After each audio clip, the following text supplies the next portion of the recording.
और लोकसभा में दोपहर 2 बजे से एंटी पेपर बिल लीक जो हुआ था, लीक बिल पर चर्चा शुरू हो सकती है। सत्ता पक्ष और विपक्ष में इसे लेकर सहमति एक दिन पहले ही बन गई थी। स्पीकर ने इस बिल पर चर्चा के लिए 6 घंटे का समय तय किया है। हालांकि स्पीकर ने यह भी कहा कि सभी को अपनी बात रखने का पर्याप्त मौका दिया जाएगा। स्पीकर ने सदन की कार्यवाही स्थगित करने की घोषणा करने से पहले भी यह कहा कि चर्चा का समय पक्ष विपक्ष मिलकर तय करेंगे। संसद की कार्यवाही शुरू होने से पहले बीजेपी सांसदों ने संसद परिसर में तख्तियां लेकर प्रदर्शन किया। बीजेपी सांसद पेपर लीक को लेकर पंजाब के शिक्षा मंत्री हरजोत सिंह बैंस के इस्तीफे की मांग कर रहे हैं। सदन शुरू होने से पहले पीएम मोदी की अगुवाई में एनडीए दलों के सांसदों की बैठक हुई। नहीं लगता कि शर्मनाक है किन परिस्थितियों ने इन्होंने इस्तीफा दिया और फिर उनका यहाँ पे स्वागत हो रहा है जैसे कोई सुपरस्टार का आगमन हो रहा है। इस सरकार में कोई विश्वास नहीं कर सकता।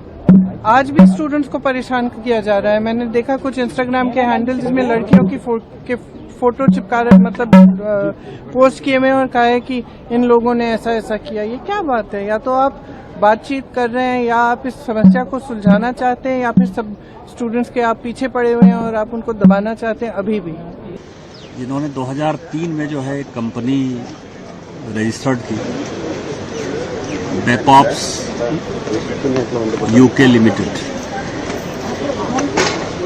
उसका जो पता है वो टू फॉन्गल वे है लंदन में। जहां ये टू फॉन्गल वे में कंपनियां रजिस्टर्ड हैं, वहां और भी 60 कंपनियां रजिस्टर्ड। उस 60 कंपनियों में कई एक टीवी चैनल भी हैं जिनका कि हमेशा से एकमात्र धंधा ये रहता है कि भारत की घटनाओं को कैसे बढ़ा चढ़ाकर पेश किया जाए, कैसे देशद्रोही ताकतों को जो है इकट्ठा किया जाए।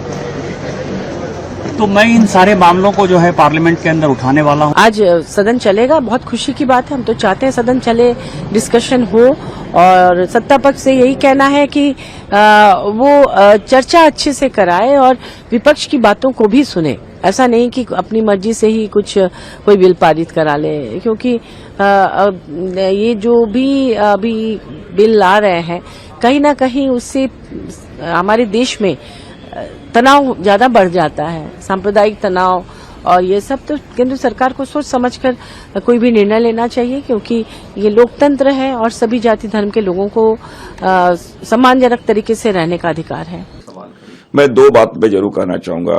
कंगना रनौत जी, जहां तक पॉलिटिकल बातें हैं, कोई उन्हें सीरियसली लेता नहीं है और इसलिए मैं तो प्रारंभ से ही हंसी के पात्र रहती है। अगर 2014 के बाद अगर देश स्वतंत्र हुआ, इस प्रकार के मंतव्य करने वाले, मैं समझता हूं उसको सीरियसली लेना नहीं चाहिए।